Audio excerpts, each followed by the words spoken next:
Jujutsu Kaisen season 2 के episode number 3 को। तो चलिए जानते हैं आगे की कहानी को बिना किसी देरी के। तो दोस्तों अब तक हमने देखा कि तोजी रिको के सिर पे इनाम रख देता है, जिससे कुछ कर्स यूजर्स रिको को मारने उसके स्कूल आते हैं। गेतो और गोजो इन कर्स यूजर्स को आसानी से हराकर रिको को प्रोटेक्ट करते हैं, लेकिन इन सब के बीच में रिको की केयर टेकर मितासो का किडनैप हो जाता है। गेतो कहता है कि ये उसकी गलती है कि वो मितासो को अकेला छोड़ाया था, क्योंकि उसे लगा था कि दुश्मन उसे इतनी इम्पोर्टेंट नहीं समझेंगे। गोजो को लगता है कि अब उनके दुश्मन उन्हें ब्लैकमेल करेंगे कि मितासो अगर जिंदा चाहिए तो रिको उन्हें दे दो, लेकिन अपर हैंड इनके ही पास है क्योंकि इनके पास रिको है। गोजो प्लान बनाता है कि वो रिको को जुजुत्सु हाई में छोड़ देंगे और डील के लिए किसी और लड़की को ले चलेंगे, जिस पर रिको कहती है कि वो भी उनके साथ चलेगी क्योंकि उसने अब तक मितासो को गुड बाय नहीं बोला है और वो मास्टर टेंजेन से मर्ज से पहले मितासो से मिलना चाहती है। गोजो अब रिको के साथ चलने के लिए मान जाता है। किडनैपर्स इन लोगों को ओकिनावा नाम के शहर में बुलाते हैं, जो कि समुद्र किनारे बसा है। फिर ये लोग किडनैपर्स की कुटाई करके आराम से मितासो को छुड़ा लेते हैं। इसके बाद मजे करने के लिए ये सभी एक बीच पर जाते हैं। मितासो गेतो से बोलती है कि उसे खुद पर शर्म आ रही है कि उसे एक नॉन सॉसेरर ने किडनैप कर लिया था। उसे पता भी नहीं चला था कि उस पे अटैक कब हो गया। खैर, मितासो गेतो से पूछती है कि क्या वो लोग सच में एयरप्लेन से ही शहर में आए थे और उन पर अटैक्स नहीं हुए।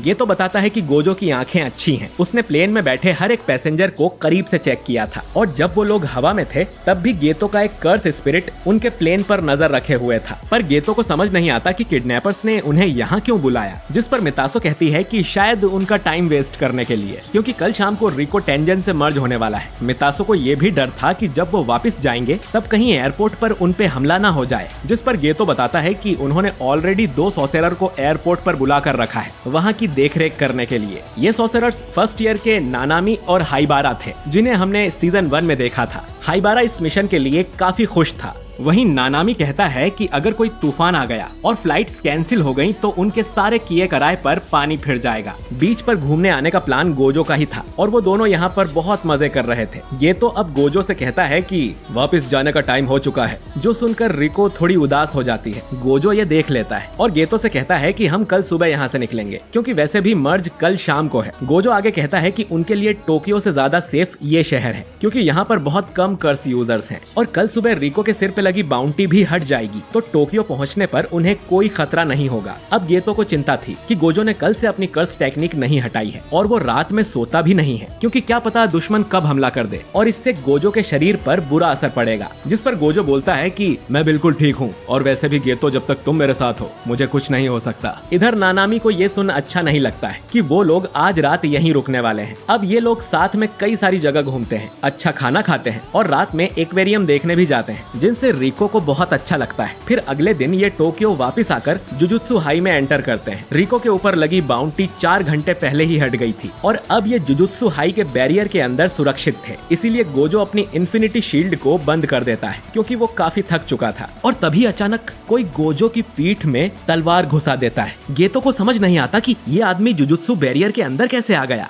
गोजो पीछे मुड़कर देखता है तो ये आदमी तोजी फुशिगिरो था। गोजो को लगता है कि शायद वो इसे जानता है, जिस पर तोजी बोलता है कि चिंता मत करो, मुझे भी लोगों के नाम याद नहीं रहते।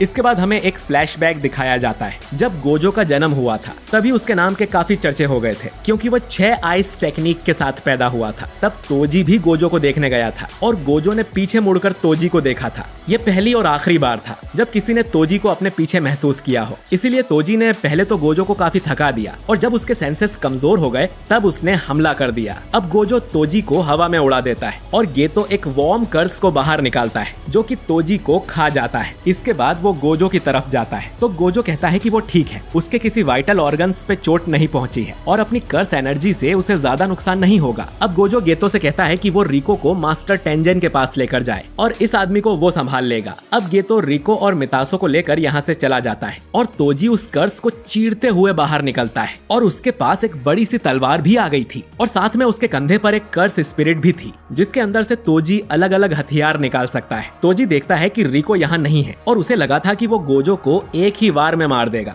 गोजो उसका मजाक उड़ाते हुए कहता है कि रिको की बाउंटी तो पहले ही खत्म हो गई है, जिस पर तोजी रिवील करता है कि उसी ने तो बाउंटी लगाई थी ताकि गोजो बाकी लोगों से लड़ने में उलझा रहे, और जब बाउंटी हट जाएगी तो गोजो को लगा कि अब सब ठीक है और उसने अपनी टेक्निक बंद कर दी। अब गोजो अपनी टेक्निक ब्लू से तोजी पर अटैक करता है, लेकिन तोजी इतना तेज था कि वो उसकी टेक्निक से बच जाता है। तो दोस्तों असल में तोजी हेवनली रेस्ट्रिक्शन के साथ पैदा हुआ था, जिससे उसके अंदर बिल्कुल भी कर्स एनर्जी नहीं है, लेकिन उसके बदले में वो बहुत ही ज्यादा ताकतवर है। इसी ताकत से अब तोजी बिजली की रफ्तार से गोजो पर अटैक करने आता है, लेकिन गोजो इस बार उसे दूर फेंक देता है। अब तोजी को पता है कि गोजो के पास लिमिटलेस टेक्निक है, जिससे उसके आसपास एक इन्फिनिटी शील्ड बन जाती है, तो उसके लिए भी तोजी के पास जरूर कोई तो प्लान होगा। गोजो को लगता है कि उसका कर्स्ड टूल ही उसका हुक्म का इक्का है, पर वो उसे अपने करीब ही नहीं आने देगा। लेकिन तोजी अब इतनी जल्दी अपनी जगह बदल रहा था कि गोजो को पता ही नहीं चलता कि वो कहाँ है, और क्योंकि तोजी के अंदर कोई कर्स एनर्जी भी नहीं है तो गोजो उसे महसूस भी नहीं कर पा रहा था। इसीलिए गोजो अब अपनी कर्स्ड टेक्निक ब्लू का यूज करके आसपास के एरिया को ही साफ कर देता है, ताकि तोजी कहीं छुप ना सके और उस पे कहीं से भी सरप्राइज अटैक ना कर पाए। लेकिन तभी यहाँ पर ढेर सारे फ्लाई हेड्स का झुंड आ जाता है। फ्लाई हेड्स बहुत ही कमजोर कर्सेस होते हैं, बिल्कुल मक्खियों की तरह। गोजो को लगता है कि ये सब भी उसी स्पिरिट के मुंह से निकले होंगे जो तोजी के कंधे पर है, और वो गोजो का ध्यान बटाने के लिए इनका यूज कर रहा है, क्योंकि गोजो को अब ठीक से दिखाई नहीं दे रहा था। वो फिर से ब्लू यूज करके इन मक्खियों को मारने का सोचता है, लेकिन तभी उसके मन में ख्याल आता है कि तोजी कहीं रिको को मारने तो नहीं चला गया। और जैसे ही गोजो डिस्ट्रैक्ट होता है, तोजी उसके पीछे आ जाता है। उसके हाथ में स्पेशल ग्रेड कर्स टूल था, जिसका नाम है इन्वर्टेड स्पीयर ऑफ हेवन। इस टूल का काम ही यही है कि ये सामने वाले की कर्स टेक्निक को कैंसिल कर सकता है। अब जैसे ही तोजी इससे गोजो पर अटैक करता है, उसकी इन्फिनिटी शील्ड बंद हो जाती है और ये तलवार सीधा गोजो की गर्दन में लगती है, जिसके बाद तोजी गोजो को ऊपर से नीचे तक चीर देता है और उसकी टांगों में भी स्टैब कर देता है। गोजो अपनी जान बचाने की कोशिश करता है, लेकिन कोई फायदा नहीं होता। तोजी उसके सिर में भी स्टैब करता है, जिससे गोजो का शरीर बेजान होकर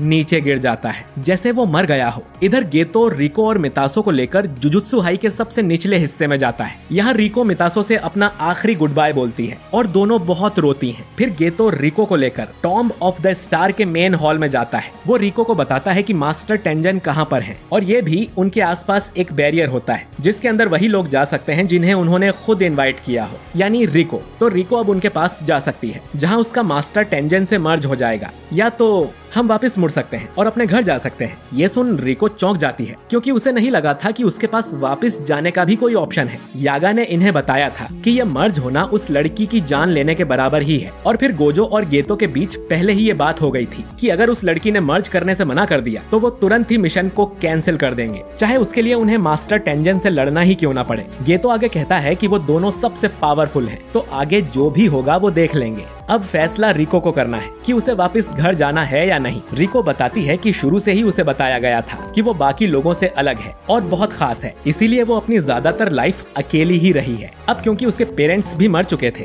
तो उसे लगा कि उसके होने या ना होने से किसी को कोई फर्क नहीं पड़ेगा। लेकिन जब उसने अपने दोस्तों और इन लोगों के साथ टाइम बिताया तो उसके अंदर जीने की चाह जाग गई है। रिको फिर रोते हुए कहती है कि वो जिंदा रहना चाहती है और उन सबके साथ सारी जगहों पर घूमना चाहती है। अब ये तो अपना हाथ आगे बढ़ाता है और रिको से कहता है कि चलो घर चलते हैं। रिको इसके लिए मान जाती है और खुश हो जाती है, लेकिन तभी उसके सिर में एक गोली आकर लगती है और रिको की वहीं पर मौत हो जाती है।